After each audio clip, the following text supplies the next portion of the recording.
The broadcast is now starting. Good All evening, attendees are in listen-only mode. And welcome to this Danielcode tutorial. I'm delighted to have your company today. And if one of you would just please type in the question box that you can hear me all right. We've got all of our systems pointing the right way for today. Let's see. Justin, I know you're here. You could certainly do that for me. Can you hear me all right? Mm-hmm.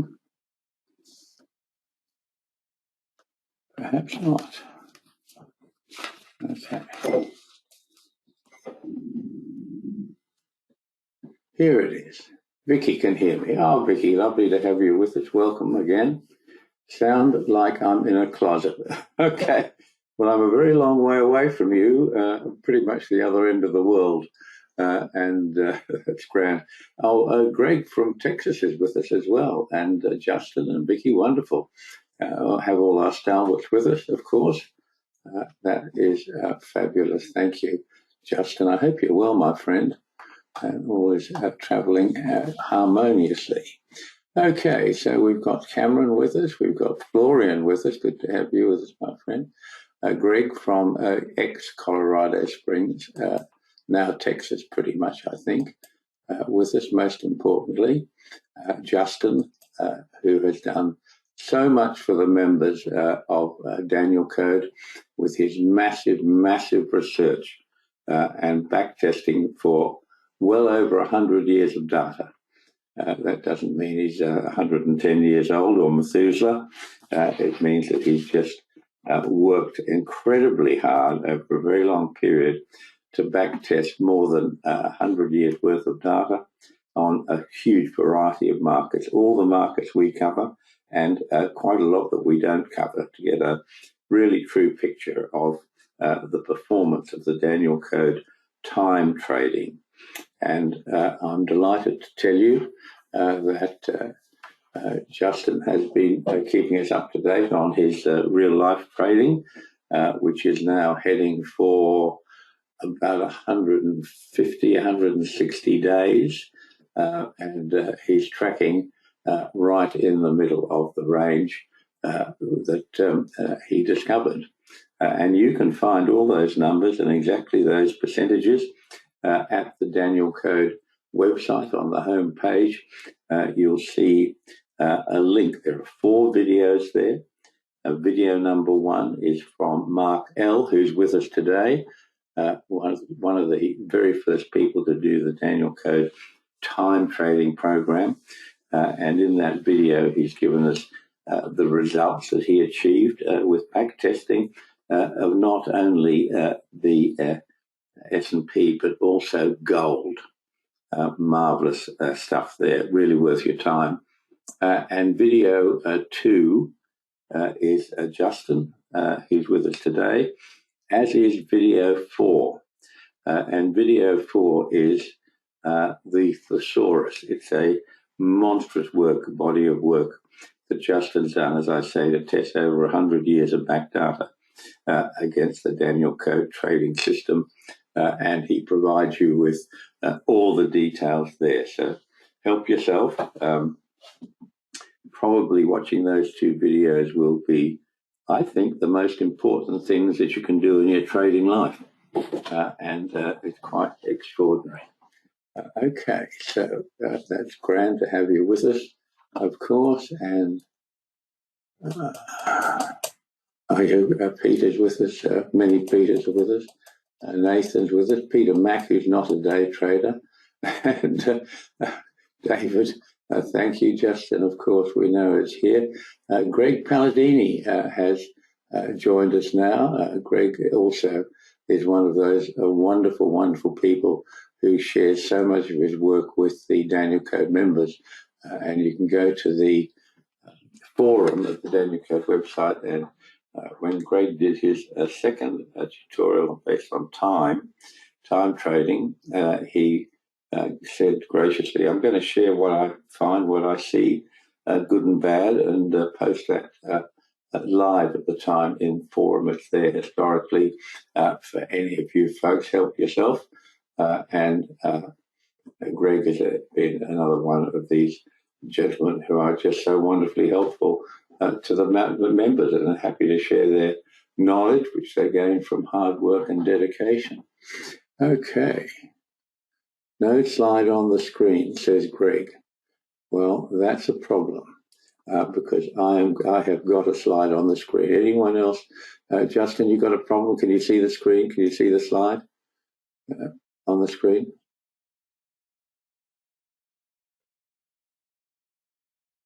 Just stand by till someone gets through to me and tells me that they can see the slide all right. It's the main page. It's called Switch.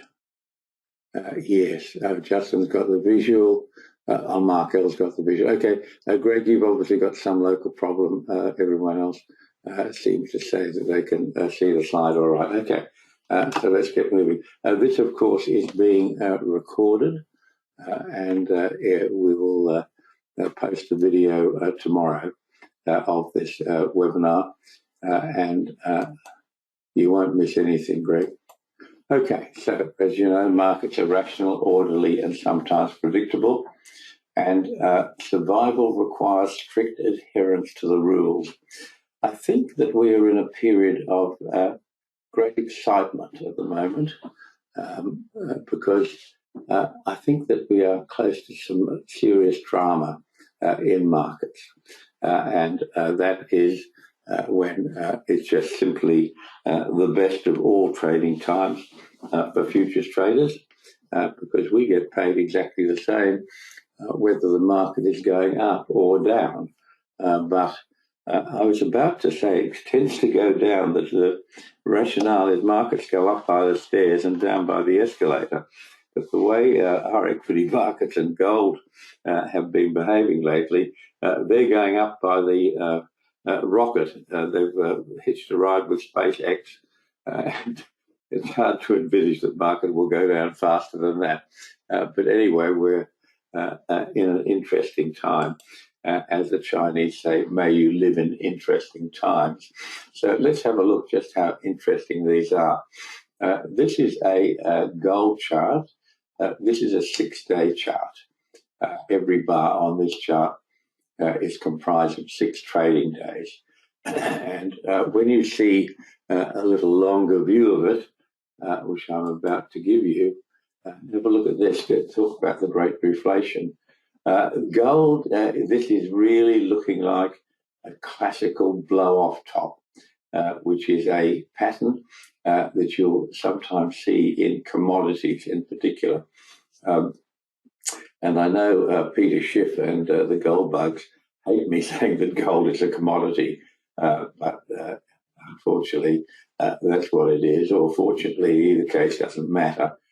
What it's worth is what's the exciting thing to the gold bugs. And gold is having one enormous bull side trading for the bulls, and just fabulous. It's just fabulous trading. It's great for all of us traders, and it'll be just as good when it decides that it needs a correction, whenever that may be.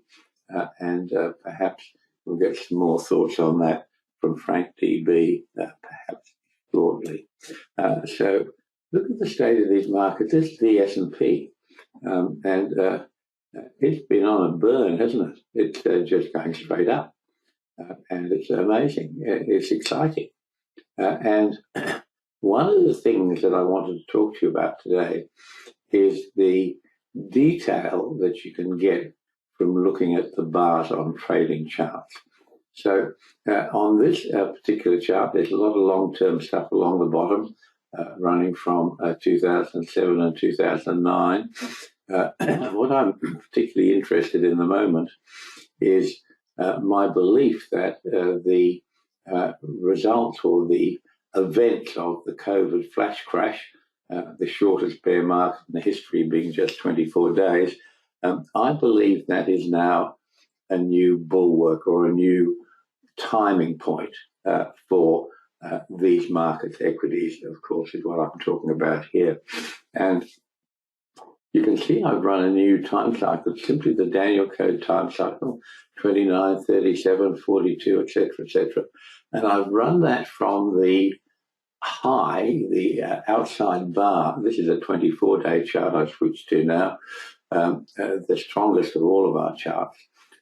I've started that count from the high, the swing high of the 24-day chart. And that's a big outside bar there. And some of you will remember what great fun we had trading the flash COVID flash crash. Wonderful 24 days of trading. And if you look at this chart here, you can see that the 59 cycle, which is the dominant cycle for the S&P, gave us a very strong signal almost a month, even longer previously, all around September, second week, third week, whatever you liked in September, depending on what time scale you were looking at. And as you can see, there's nothing now until the blue line number, which is 62. And those of you who've done Danielcode tutorials will know that 62 is the alternate to 59. On your Danielcode retracement tool on Trade Navigator, the default position is that the 59 retracement is on and the 62 retracement is not. You have to switch that on. Just go to that tool, put it on any chart, right-click anywhere on any of the horizontal lines, and you can switch on the 62 cycle, which is the alternate to the Danielcode 59.3 cycle. Now, what you're looking at here are time cycles. So why am I talking about price? Well, time and price are the same thing on different axes. And I've talked to you a whole lot about that. But depending on where we start our time count, we can get different results. And as well as that, we know that all of these time cycles are valid for plus or minus one period. Why is that? Well, quite simply, there is almost 1/3 of the daily bars, which are used, of course, to make up the 6-day chart, the 12-day chart, and the 24-day chart. We know that almost 1/3 of those bars are missing. They're not there because they're made up of weekends and US federal holidays, which become market holidays.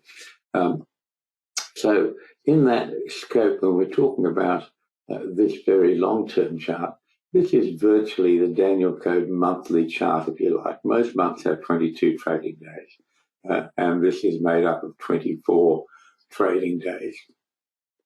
So this is the Danielcode long-term chart. And I've started this count from the swing high. And that's one of the things I want to talk to you about, is that there are various spots, or at least alternate spots, that we can start our time count. And they can either start from the swing high or the closing high. Both are valid. I will always use the closing high or the closing low if it is available. But our rule is that we can only look back for all time charts, 6, 12, 24, all of them, exactly the same. We can only look back one period from the swing high or swing low, as the case might be. So this particular chart that's running from the swing high of the COVID flash crash is interesting because its 29 cycle it found the low in 2022, pretty much exactly. Very nice. The 37, which was the next cycle, and understand 37 and 62 both come from the Danielcode analysis, for those of you who've done the tutorial, but they come from a different place. They come from the rule of eighths, which was originated by Daniel 2,000 odd plus years ago. Quite extraordinary. But the 37 certainly vibrated from the swing high of the COVID flash crash. Then it found a minor high on the 44. Just got a 1-bar correction from that. It didn't find a recent high that we were looking at in 2024, January 2025, but nor did it find anything on the 59 cycle, which I assume will be a very important turn. And now it's showing a blank between the 59 and the 62. But look what happens if we make a subtle change. And what we've done here, I'm using exactly the same count, but I've moved it from the, this one here is right on top of the flash crash back in 2020. Probably 2019-20 is not on this chart. It's just a closer picture of what I've just been showing you. But look what happens if we do this. We can see that the flash crash started with that outside bar, which I've got marked on this chart with an arrow. But that's the swing high, but it's not the closing high. The previous bar is the closing high. In fact, the closing high is actually the bar even before the one where I've started the count. But our rule says that we can only look back one period from the swing high to see if there is a closing high available. So we're on that closing high now. And look what happens. Now you've got the 62 coming into play very shortly. In fact, that 24-day bar closes. I'll tell you when. Just let me get the chart up here. That closes on October the 2nd. So it's closed. That has closed. Where's our new bar, I wonder? The next bar, it closes on November the 5th. But that's closed on October the 2nd. Oh, it's showing today, Thursday. Well, wonderful. Very clever. Yeah, that is the end of this bar. So starting tomorrow, we're going to be at the start of that 62 cycle, which I've marked here with an arrow. We're still thinking that there's a potential top, maybe a very important top, quite close to us. And the latest, by moving that start point simply from a swing high to the closing high, both are valid. We see that we're going to be in that situation starting tomorrow. So time to be really switched on and alert more than ever. Okay, it's very interesting stuff. They're beautiful. This is silver. This is a typical what you see in a blow-off pattern. You'll see a series of increasingly angular lines as this thing just runs up its basic support from simple trend lines. And silver is starting to run up into what could well be a blow-off top here in silver. So that was there. And of course, Bitcoin, the point I'm making is that this general reflation over valuable assets is everywhere. It's in housing. I know in the United States, the last couple of months have seen a slight reduction in value of housing. It's really the value of assets that are being held is quite extraordinary. Okay, this is the 6-day chart of US T-bonds. I've been showing this to you for most of our markets that I cover this for. And these charts have been extraordinarily accurate. One would assume that when we go to a 6-day chart or a 12-day chart or indeed a 24-day chart, that the charts become less accurate against the Danielcode numbers, the blue lines and the red lines. And while we would have expected that, it's not true. You can see that this chart is hitting the Danielcode numbers with 0 variance, 2 tick variance, other levels of variance. And in fact, it's just been uncannily accurate. And you're going to see more of the US T-bonds because Greg from Texas is a man who's vitally interested in T-bonds. And I'm going to show you the next part of T-bonds to concern you. This is it. This is my famous or infamous, as you wish, long-term trend chart of US T-bonds. And this is a chart I've shown you over the years. I started this chart back well before the year 2000, and I've been keeping it reasonably up to date ever since. And there are a couple of features on this chart that it's very important for you to notice. The first one was that back in February 2000 and January 2000, Paul Volcker became he was the US Fed governor. And markets were roaring along, those of you who have good memories. 2019, 1999, I should say, running into 2000, that was the dot-com high, the spectacular and massive, excited market about tech stocks in particular. And that was back in the days when it was all about clicks, all about eyeballs, how many people are looking at your product. And inflation, as this market roared into very near its dot-com high, which was a new all-time high in equities as well, inflation was running at about 9% plus, and it was really stuck there. It was really embedded. And no one could find a way to deal with it. And the Fed had been putting interest rates up and up. And eventually, Volcker got to the stage of saying, I've got to break this cycle of inflation. It's too damaging. And what he did is, without any previous announcements, he raised the Fed interest rates to 12%. And then a few days later, he raised them to 22%. And as you can see, you've got that gigantic crash low in T-bonds that was caused by that massive increase in official interest rates. And that broke the back of inflation as it would pertain to that period.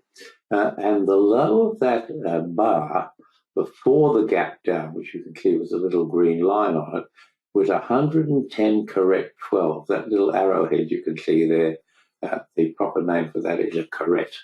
So the low of that market before Volcker slammed it was 110 correct 12. If you look across to your right, you'll see that the low, the current low, was now some months ago, but it was 110 correct 1. Pretty much the same number as what Volcker was faced with the market roaring on its way very close to all-time highs and with massive, massive inflation.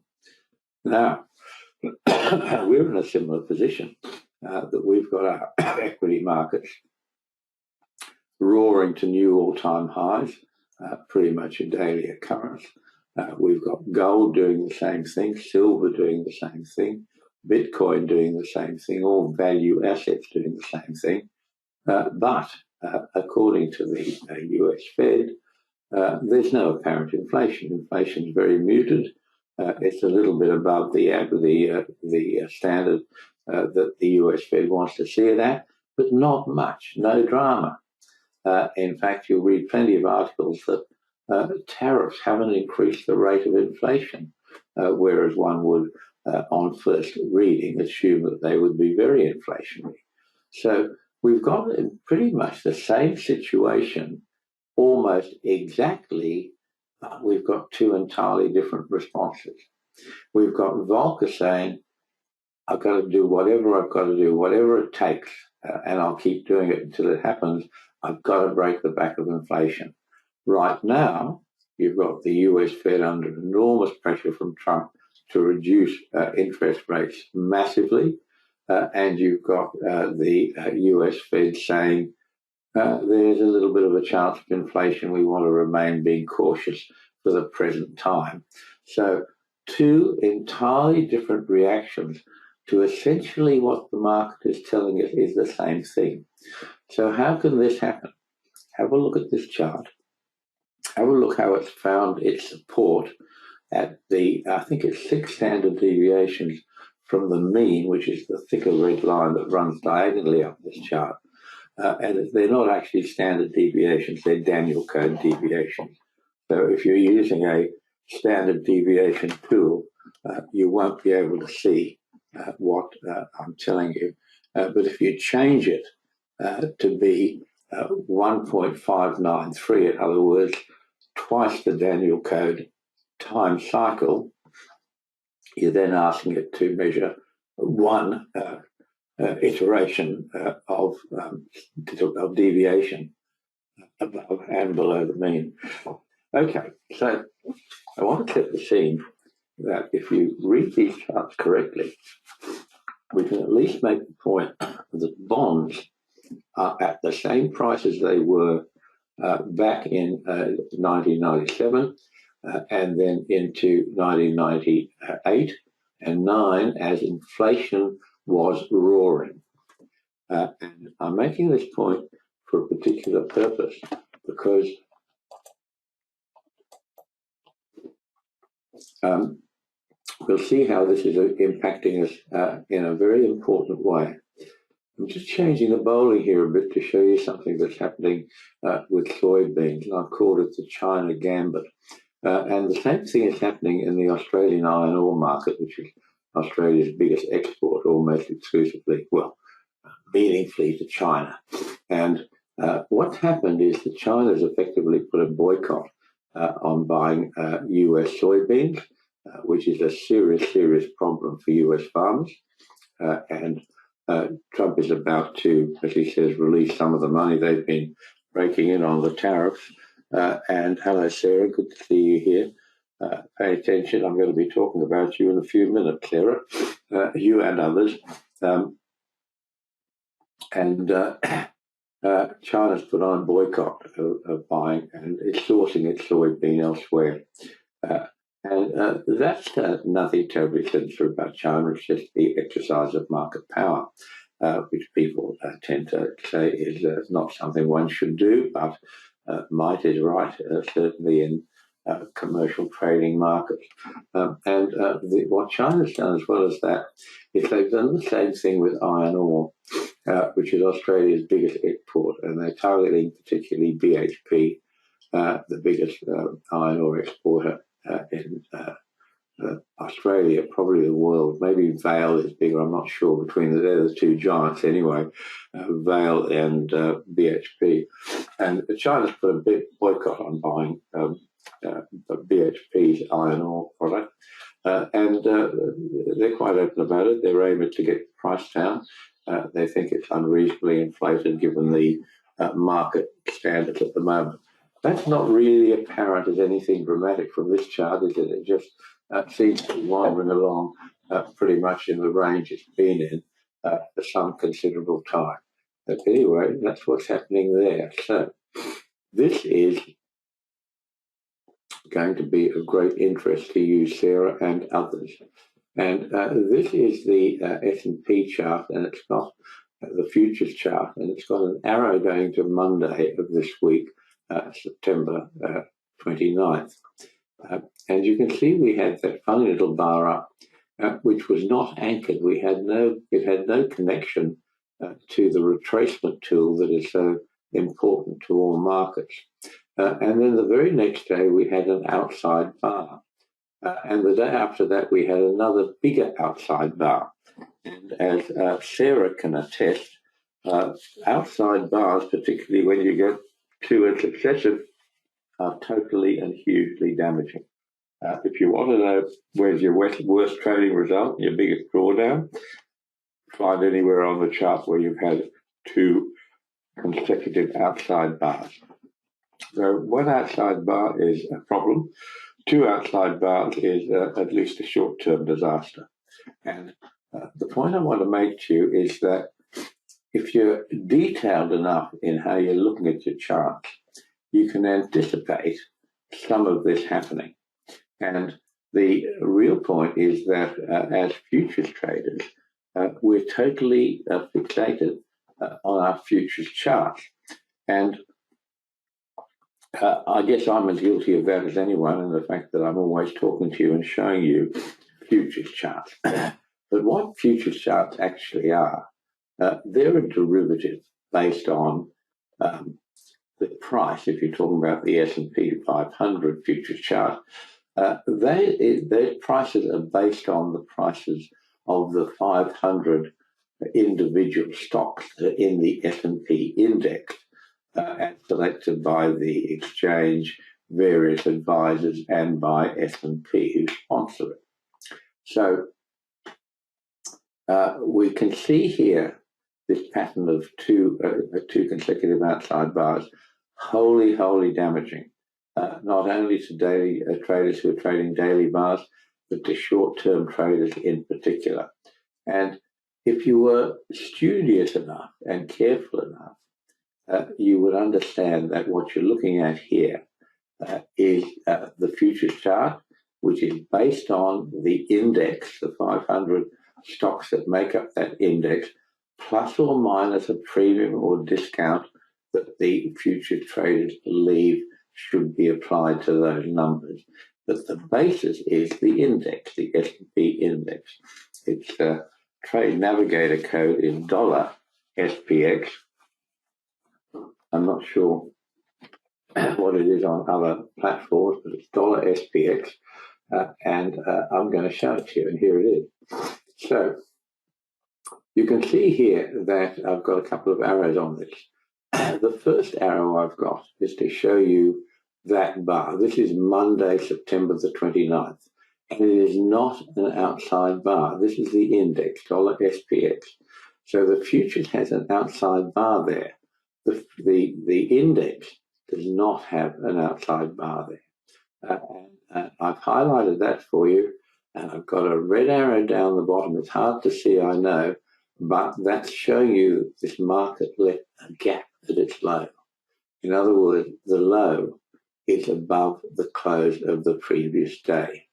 And we are always interested in what we call true highs and true lows, not chart highs or chart lows, and there's different. And the rule says that in this particular case, excuse me, if the chart low, that's the one you put your cursor on, I'll give you the number, if the chart low is greater than the previous day's close, then the true low is the previous day's close. The alternate rule on the upside is if the chart high is less than the previous day's close, then the true high is the previous day's close. Very important to know and understand that rule.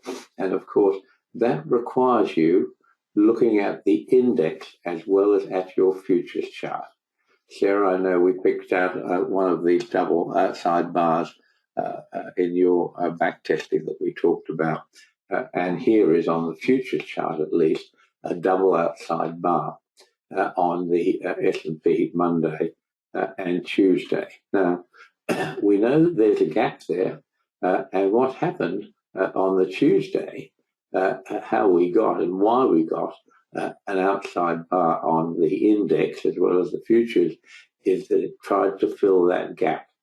Now, it's not a given that the index will always try and fill gaps. I know it's market law that markets abhor and hate gaps and will always try and fill them. Well, the S&P index has gaps all the time. And some of them it gets very excited about and wants to fill them, like this one, and others it's happy to just leave them sit there. But you should at least be aware of what the index is telling you as opposed to the futures. And when you see a significant deviation between the two, you should be aware of the possibilities from that. So right here we had a little reversal bar on the Monday. We had the close just slightly lower than the open. Certainly wasn't anything bullish about that. And then the market dived down just below Monday's low to fill the gap, which went down until Friday's close. And that's exactly why you got two outside bars in a row. So you could have anticipated the first outside bar, which meant you could have dealt with it in a different way. You could have been aware that the index, if it started to go down and trying to fill that gap, you're going to get an outside bar given the strong upward trend that equities are in. And being aware of that, being aware of danger is, of course, the first method of avoiding it. Okay, so the other thing to get from this chart, and this is again the index, is the meaning of a close above the DC black line. This applies to futures. It also applies to the index. And the Danielcode black line, the famous Danielcode black line, I should say, is the 89% retracement of any swing. And it is the last point of support or resistance from any swing. And if you'll often see the market stopping at the black line, just pulling back a tad. That doesn't mean they're refusing it at that stage. You've got to then see what happens the next couple of days. But you've got to be aware of that possibility around the back line.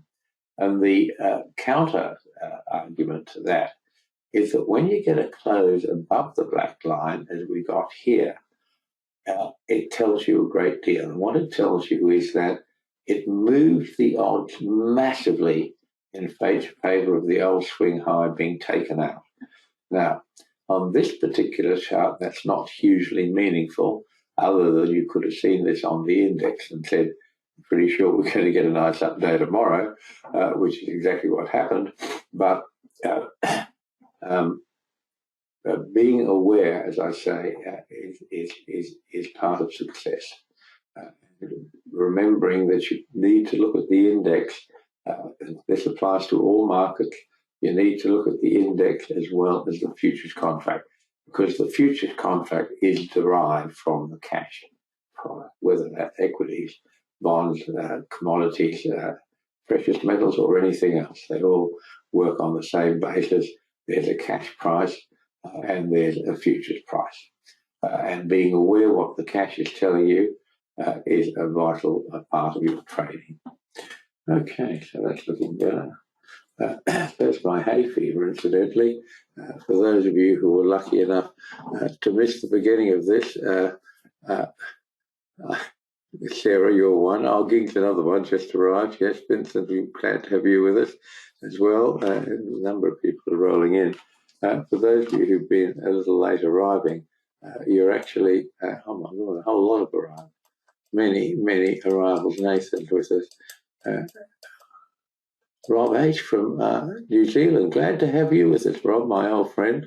You're a wonderful trader, wonderful market analysis, really outstanding. Stephen's with us, many others that come in a little bit late. For those of you who've come in late, you've had a treat because it's spring here in Australia, and the beautiful Australian wattles are in full bloom.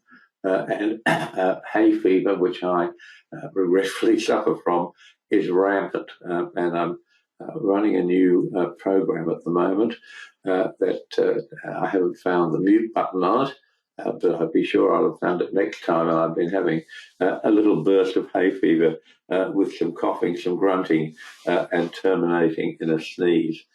Or as my kids say, cough, cough, cough until you sneeze, Dad. Yes, it's a terrible thing. And you won't believe it possible. I've never had a touch of hay fever in my life until 2013, when we came back to Australia after 12 years or so in beautiful New Zealand. Anyway, so this is the S&P index today. And that's a reversal bar. That's not a key reversal bar, but it's a reversal bar. So the shape of that bar is entirely different to what the futures are showing you. So be aware. That's all you have to do, is be aware, note any differences, be careful looking for gaps, and if you can find gaps, don't be surprised if the market tries to fill those gaps, both on the index, as has happened here, and on the futures, which is why we got the double outside bar. So certainly the first of those outside bars, excuse me, on Tuesday could well have been avoided by anticipating that the market would attempt to fill that gap. Markets hate gaps. Okay, so there we are with that. Now, this is what happened with the S&P futures today. As you can see, just a nice up bar, pulled back quite a bit from the high, but totally at odds with what the Forex, with what the index, I should say, is showing you. Okay, interesting thing to think about. You need to be aware of all of this. Excuse me. Here are the 4 videos that are so vitally important. They're on the front page of our website. Have been there for a long time. Video number 1 comes from Mark L, who's with us today. Videos 2 and 4 come from Justin, who's with us today. And both of these men have done so much work and the huge generosity to share their work with all of Danielcode members in these videos. And Greg Palladini, who's also with us today, has also done a massive amount of work which he's shared with members through the forum. So I'll get you a link to the Teach Yourself to Trade video series, which seems to be very popular. You can read through that document I've sent you. It just gives you the syllabus of what's available. And if you're interested in pursuing and improving your trading education, do send me an email, jneedham@thedanielcode.com. So I don't often talk to you about Forex because I don't get intraday data at the moment on this particular computer, which is all about to change, on Forex markets. So it means I can't actually grab them until after 6:30 US time, which is 8:30 a.m. my time, and the rest of these webinars I do at 3 or 4 o'clock in the morning.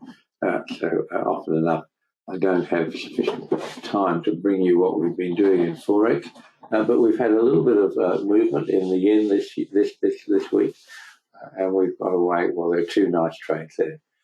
This is the euro yen, and the other one is the GBP. And of course, both these markets are highly correlated, so you'd be trading one or the other, but not both.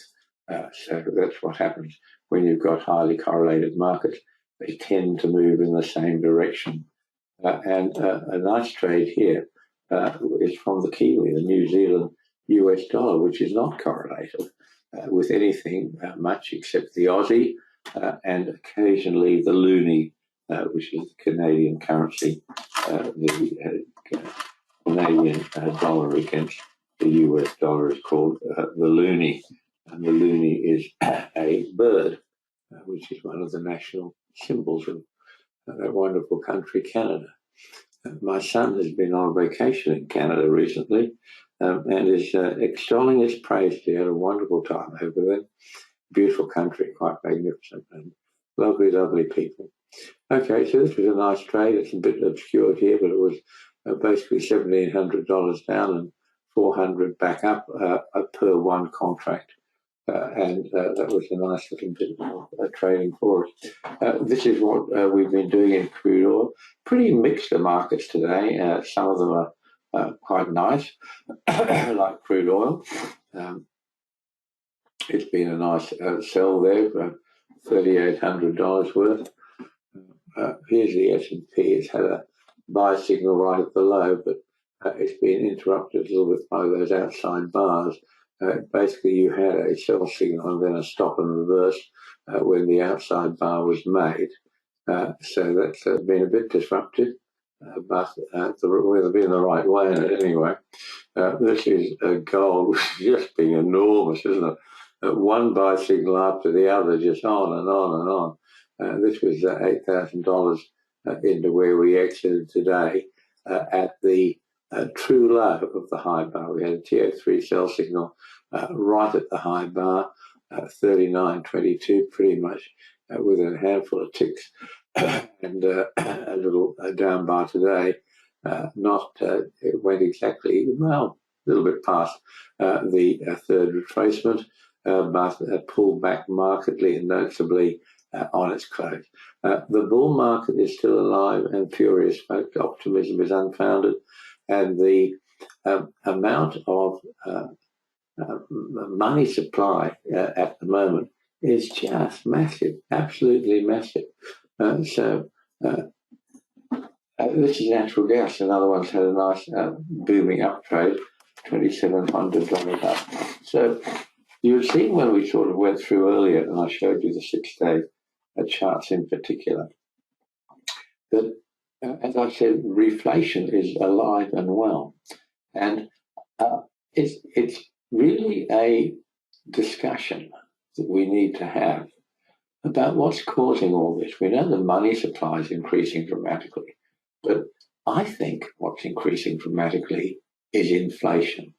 And we've got, as I showed you in those bond charts, we've got markets at exactly the same position as they were way back in 1999, but the responses from the governing, the central banks, is asymmetric, totally opposite. One of them was Volcker saying, we've got to kill this inflation one way or the other. Geek says, there are so many blue lines, I have no idea how to trade that. Let's set up a interview or a webinar for you, a tutorial for you, Geek. I'll show you how to do all of that. What we're interested in is where the market reacts to the number, which is the penultimate bar, in this case at 3493. So this general enthusiasm, this massive underlying buy the dip, buy anything, and I've showed you what these markets are showing us pictorially in gold, silver, S&P, and the alternate in UST bonds. And I think what's happening is, first of all, we know we've got a massive increase in the money supply. We've got a massive amount increase in entrepreneurial enthusiasm, and that's in the US at least. And that's a direct result of Trump, who's a dyed-in-the-wool businessman and always wants to see business have the best opportunities to succeed. And that's so important. But the problem is inflation is very, very damaging. Inflation itself is a hidden tax.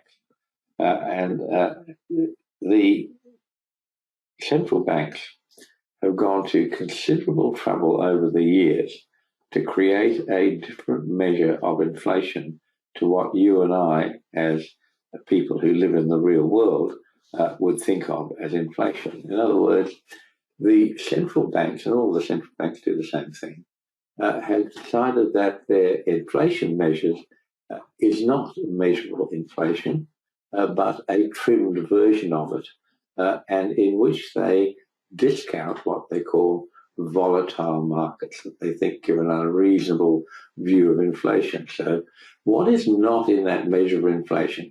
Housing is not in that measure of inflation. Your groceries are not in the measure of that inflation. Transport, the cost of running your vehicle, is not in that measure of inflation. In fact, all the things that the average person would say are inflation and are showing the most results of inflation are not in the measure that the central banks are looking at, which to me has always been slightly absurd. If you want to know what inflation is, ask the person who does the shopping. Ask the person who goes to buy groceries. Ask the person who has to pay for services, dental services, medical services. They are all roaring up at a massive, massive rate. Inflation, both in services and in goods, in my view, is, I've said very conservatively, 10% plus. I'm still sticking with my old rule of 12 to 14% is pretty much what it's going to do. And yes, as Geek says, inflation interest rates are not counted either. But so far, interest rates are a smallish fraction. But they're certainly part of it, Keegan. Thank you for that. So we've got inflation, in my view, what I call real inflation, or better word to describe it would be household inflation. We've got that roaring along. And then we have these markets, many of which are in blow-off phases. And that can last a long time. But one of the questions that we do need to ask is, what are the probabilities of stopping this unabated enthusiasm for precious metals, equities, Bitcoin, etc. Well, we're into October. We are here now. It's the 2nd of October, 3rd of October for me, 2nd of October for you folks. And next month, the Supreme Court of the United States, SCOTUS, is going to hear the arguments about Trump's tariffs. And I believe that there is potential for some serious disruptions to come from that hearing. And we could have a pretty good guess at what it's going to be. I'm an attorney, so I haven't practiced for 30 years or so, but if that's your life's training, you take an interest in these things. And all lawyers from any part of the world, wherever you are taught the same thing, that tariffs are a tax. They are not paid by the shipper or the supplier, as Trump keeps stating. They're paid by the end user of those products. And the tariffs in the US, which are so huge and they're doing so much, they'll repair the balance of payments if they allow it to go on long enough, because the United States Treasury is hoisting in huge, massive amounts of money from these Trump tariffs. Now, there's a couple of different categories without making it too complex. There are some tariffs that are within the president's purview and are accepted as that. They're tariffs on steel, for example, where they're put on to protect the local industry that's being adversely affected. They're quite valid. What's not valid is all the other stuff and the length of time and the level of it. There is some precedent. Nixon had tariffs with congressional approval for a short time. I think the characteristic of what Congress has allowed so far is that it's a reasonable amount and it's for a limited time to repair whatever that damage is that's being incurred by US industry. Now, having said that, how's that going to happen? The US Supreme Court is a supremely politicized institution. The justices are appointed for life by the US president at the time, and US presidents, being politicians, have been determined to put forward candidates who would match whatever their thinking is at the time of the public policies that they espouse. And in the last term, in Trump's last term, he was fortunate enough that he had the opportunity to appoint 3 new justices. Now, bear in mind that these people are appointed for life, and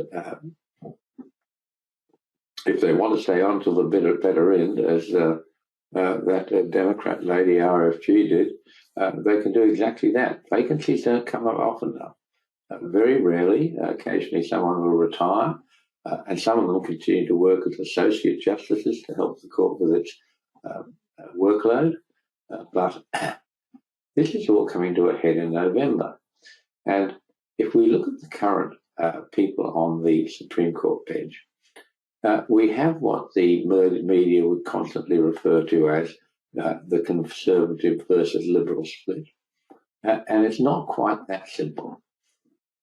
There are some people on that court who are such good lawyers that I suspect their legal training is going to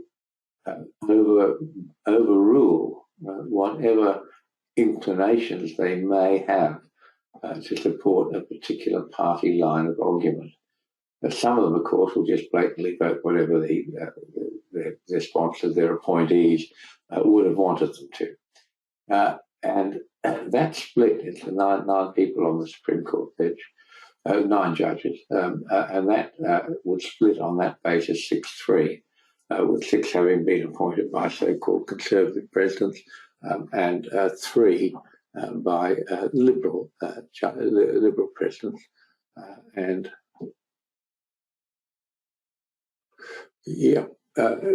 liberal presidents.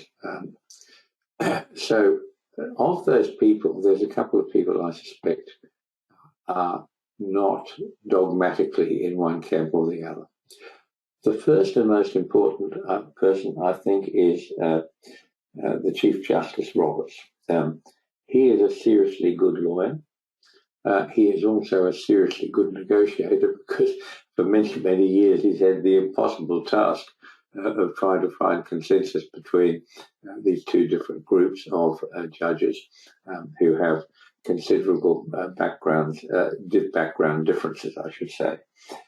I think he's a seriously good judge, and I think he is going to enforce what is at the moment the law. And the law says, as we understand the law, that tariffs are a tax.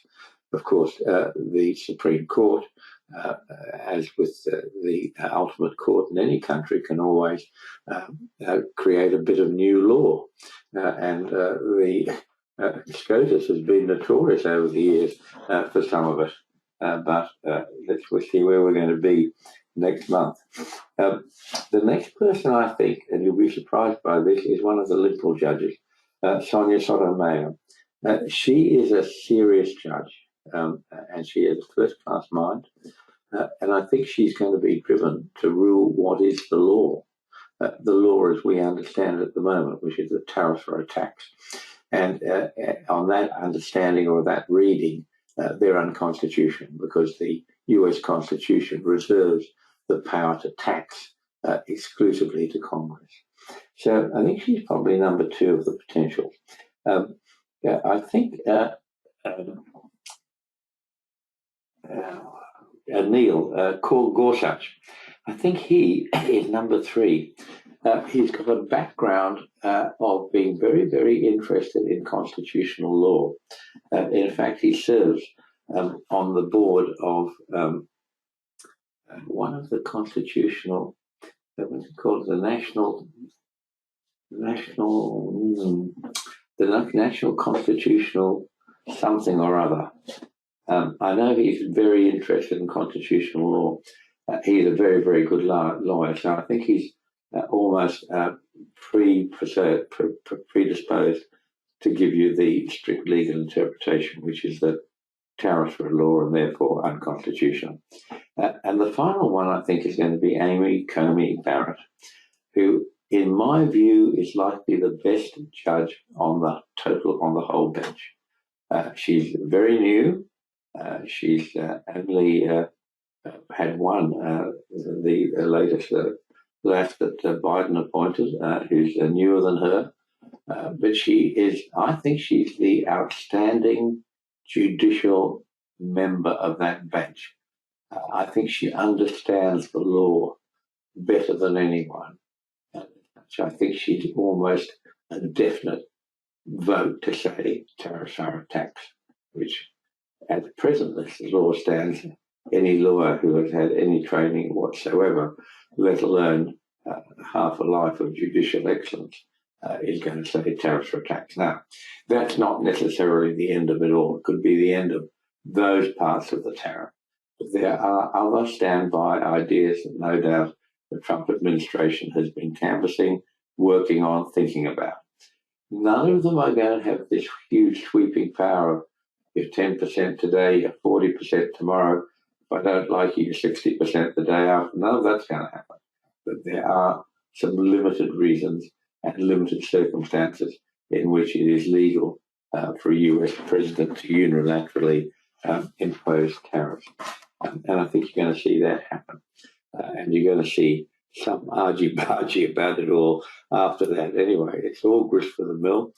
It's all interesting.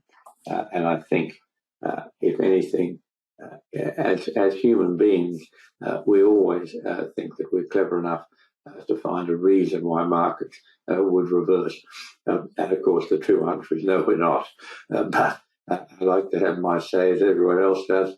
My opinion is very firmly that SCOTUS has a very high probability of declaring the tax tariffs, those ones, as I said, that are in the too many for too long basket. Those, at least, I believe, must be ruled as unconstitutional and therefore illegal. Okay, well, there's my 2 bits about that.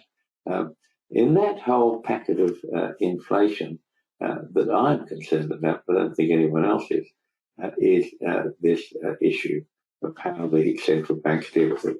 And Giggs made the very important point here when I said that the interest rates are not so significant at the moment. As he said quite wisely, and Giggs is a very wise man, yes, they're very important if you're buying a house or buying a car, and quite right for that. Okay, let me continue here. This is what we've done with the NASDAQ. We're long. We had a sell signal that then became an automatic stop and reverse on the outside bar. If you don't know what that means, do send me a note. jneedham at Danielcode.com.